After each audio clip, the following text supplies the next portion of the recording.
গণফোরামের বিজয়ী প্রার্থীরা সংসদে গেলেও ঐক্যফ্রন্টের ঐক্যে কোনো সমস্যা হবে না বলে মন্তব্য করেছেন বিএনপি নেতারা। তবে শপথ নিলে দলীয় ফোরাম এবং ঐক্যফ্রন্টের সাথে আলোচনা করে ব্যবস্থা নেওয়া হবে বলে জানান তারা।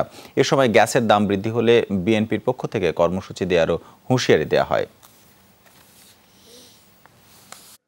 রোববার বিএনপির প্রতিষ্ঠাতা জিয়াউর রহমানের সমাধিতে শ্রদ্ধা জানাতে আসেন জাতীয়তাবাদী কৃষক দলের নতুন আহ্বায়ক কমিটির নেতাকর্মীরা। শ্রদ্ধা নিবেদন শেষে দোয়া ও মোনাজাত করা হয়। এরপর গণমাধ্যমের সাথে কথা বলেন দলটির নেতারা। জানান, একাদশ সংসদ নির্বাচনে গণফোরামের বিজয়ী দুই প্রার্থীর সংসদে যোগদানের বিষয়টি নিয়ে আলোচনা হবে জোটের বৈঠকে। গণফোরামের যদি কেউ ইভেন সংসদে যায়ও, তারপরেও আমরা মনে করি ঐক্যফ্রন্টের যেহেতু একটা অত্যন্ত বৃহৎ একটা লক্ষ্য আছে, সেই জন্য ঐক্যফ্রন্টের কোনো অসুবিধা হবে না বলে আমার দৃঢ় বিশ্বাস। আমাদের দলের যে বিধিবিধান আছে এবং ঐক্যফ্রন্টের যে সিদ্ধান্ত আছে, সেই প্রেক্ষাপটে অবশ্যই আমরা ব্যবস্থা গ্রহণ করব। এ সময় গ্যাসের দাম নিয়েও কথা বলেন নেতারা।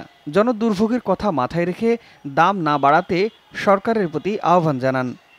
যদি দেশের কথা চিন্তা করে, মানুষের কথা চিন্তা করে, তাহলে গ্যাসের দাম বাড়ানো উচিত হবে না, এবং গ্যাসের দাম বাড়ালে বাংলাদেশ জাতীয়তাবাদী দল কর্মসূচি গ্রহণ করবে, কর্মসূচি দেবে। আসন্ন উপজেলা নির্বাচন প্রসঙ্গে নেতারা বলেন, বর্তমান সরকার ও নির্বাচন কমিশনের অধীনে কোনো নির্বাচনে জনগণের আস্থা নেই। তাই রাষ্ট্রীয় অর্থ অপচয় না করে সরকার দলীয় প্রার্থীদের বিজয়ী ঘোষণা করে দেওয়ার কথা বলেন বিএনপি নেতারা। সম্মিলিতভাবে কি শাহাদাত হোসেন, যমুনা নিউজ, ঢাকা।